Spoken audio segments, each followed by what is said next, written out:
Nobody warned you about this. Nobody sat you down and said, one day, you will walk into rooms and feel things that have nothing to do with you. You will look at people and see past the version they prepared. You will hear conversations happening underneath conversations, feel endings before they arrive, carry weights that were never yours to carry. Nobody warned you. And yet here you are, having lived it your entire life. The way you always knew when something was wrong before anyone said a word. The way certain smiles never fooled you. The way you'd leave a perfectly fine conversation and drive home in silence, processing something you couldn't even name. Most people around you never experienced this, they still don't. And for a long time, you assumed it was just anxiety, just overthinking, just you being too much, too sensitive, too inside your own head. But that's not what this is. What this actually is something far rarer. And today, for the first time, you're going to understand it completely. The first sign is that your body knows before your brain does. Someone gives you an explanation, a reason, a perfectly reasonable account of something, and before you've finished processing their words, something in your chest responds. Not suspicion, not paranoia, just a quiet certain shift. A stillness that says, that's not the whole truth. You don't choose this response. Your nervous system produces it automatically because it has been trained through years of careful, unconscious observation to detect the gap between what people say and what people mean. Scientists call these gaps leakage moments, tiny, involuntary flickers of genuine emotion that escape before someone can compose themselves. A micro-expression lasting less than a second, a breath taken at the wrong time, a hand that moves when the body is trying to stay still. These signals disappear before most people register them. You catch them without trying. But here is the question underneath that ability. Why you? Why did your nervous system develop this particular sensitivity when most people's didn't? The answer lives further back than you might expect. You didn't build this in adulthood. You built it as a child, in an environment where the emotional temperature of a room could shift without warning, and reading that shift gave you just enough time to prepare, to become smaller, to become safer. That child learned that paying attention was protection, and that lesson never left. It just grew up with you. The second sign is that you feel things that were never yours to feel. You walk into a space where something difficult happened hours ago and the air feels different to you. Heavier. You sit next to someone who is holding themselves together with everything they have, and your own chest begins to ache with a sadness you can't explain. You have a conversation with someone who is quietly furious about something they'll never mention, and you leave carrying that fury in your body like it originated in you. This is not imagination. Neuroscientists have found that certain people have a mirror neuron system that operates at a significantly higher intensity than average, a neurological wiring that causes the brain to internally simulate the emotional states of people nearby. Your brain doesn't just observe someone's pain, it recreates it inside you, in real time. And the most disorienting part of living this way is never quite knowing at the end of a long and ordinary day which of your feelings belong to you, and which ones you collected from the people you passed through. You come home carrying grief that isn't yours, tension that transferred without permission, a heaviness with no origin you can name. The people who left those things behind walked away feeling lighter. They never knew what they left with you. The third sign is the exhaustion that sleep never fully fixes. Not physical tiredness, something that lives below that. A deep, accumulated weariness that builds every time you spend time around other people. Because what you are doing in every social situation is something invisible and enormous, while the person across from you is simply talking, simply present, simply there. You are processing on multiple levels simultaneously. You are tracking what's being said and what's being carefully avoided. You are measuring the distance between someone's words and their body language. You are registering the emotional undercurrents of the room, noting who is performing and who is genuinely fine, feeling the unspoken tension between people who haven't acknowledged it yet. You are doing all of this automatically, constantly, without a switch to turn it off. It is like being the only person in a theater who can hear not just the actors on stage, but the entire orchestra beneath the floor, every instrument, every note in full detail for the entire performance.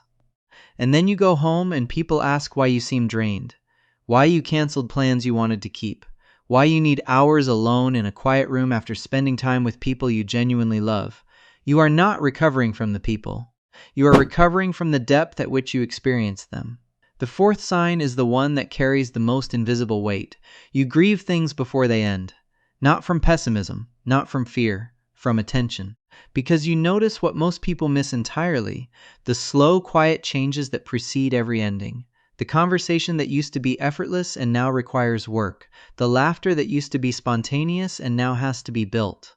The way someone's presence in your life has been slowly, imperceptibly thinning, like light changing in a room before a storm, so gradual that most people don't notice until the darkness is already there. You notice. You notice the exact moment something shifts. Not the dramatic moment, the quiet one.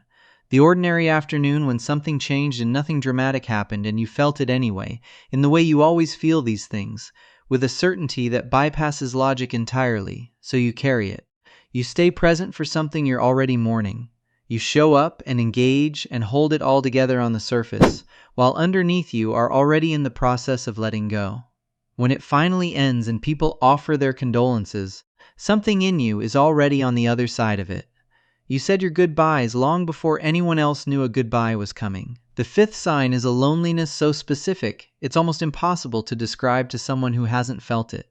You can be in a room full of people. People who like you, people you like, and feel completely, profoundly unreached. Not because anyone is being unkind, not because you're doing anything wrong, but because the kind of connection you need operates at a depth that most social interaction never touches. You have learned to navigate surface conversation. You know the rhythms of small talk, the appropriate questions, the socially acceptable responses. You can perform normalcy flawlessly. But you come home afterward with a hollow feeling that has nothing to do with the number of people you were surrounded by, and everything to do with how far beneath the surface any of it went. What you need, what you have always needed, is the moment when someone stops performing and starts being real. When the careful, managed version of themselves goes quiet and something true shows through. These moments are rare.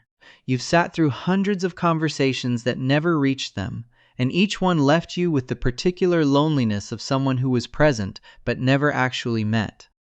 The sixth sign is something so quiet and so generous that you've almost certainly stopped seeing it in yourself.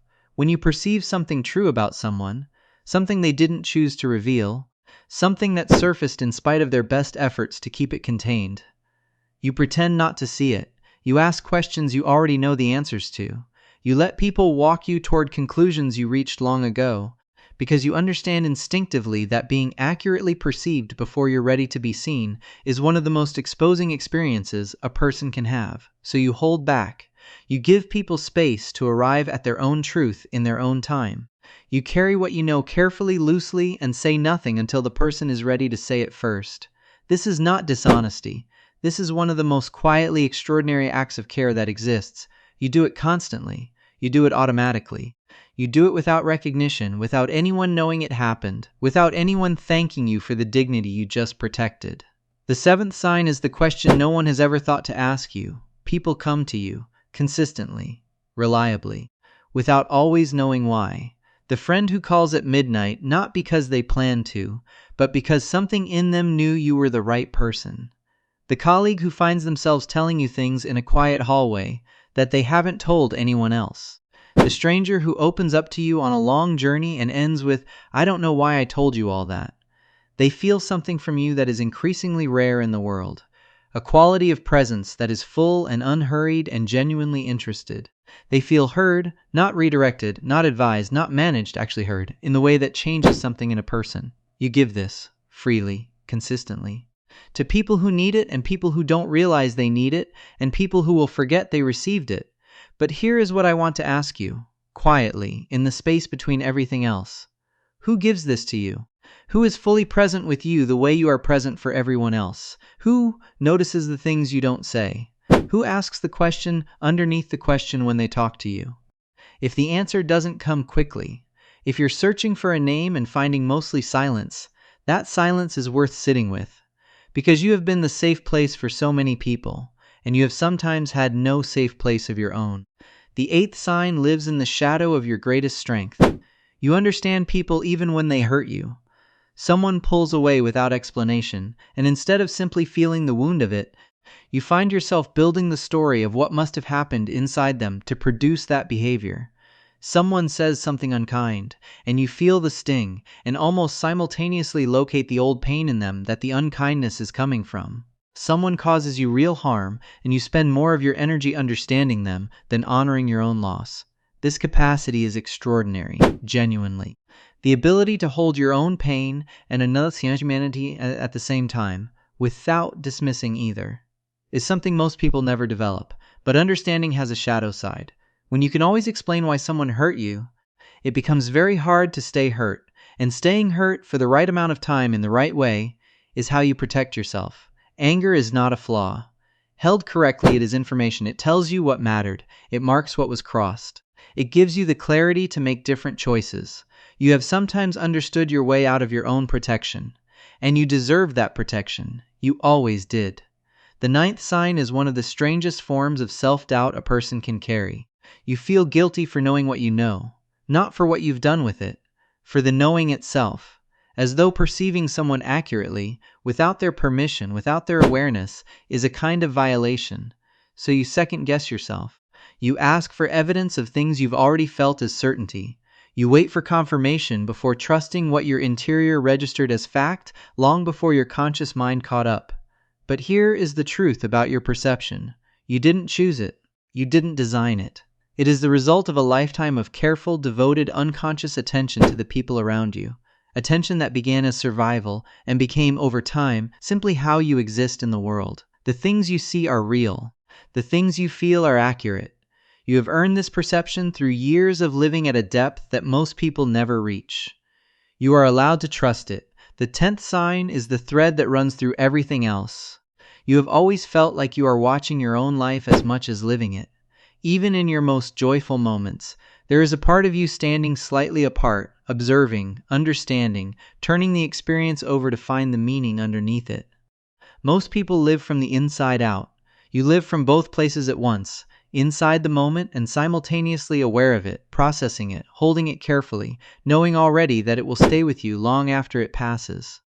This is the signature of a mind that has made understanding its deepest relationship with the world, and I want you to hear what that means.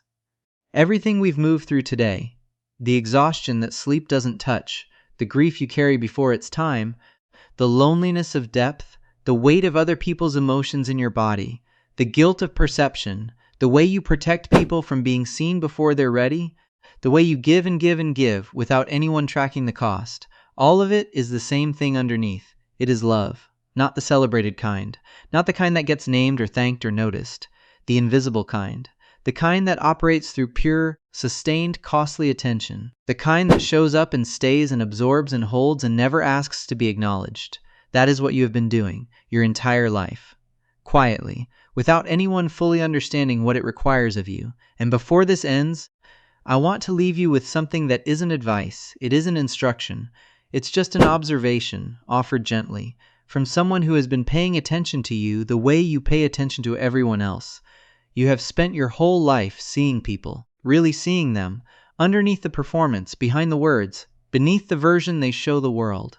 You have given that quality of seeing freely, constantly, to people who often didn't know they were receiving it. Turn it inward, not to fix anything.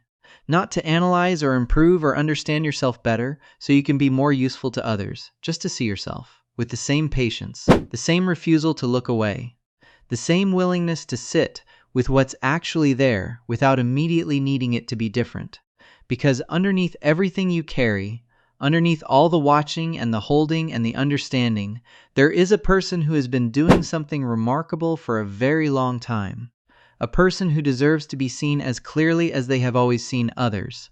You just never stopped long enough to look.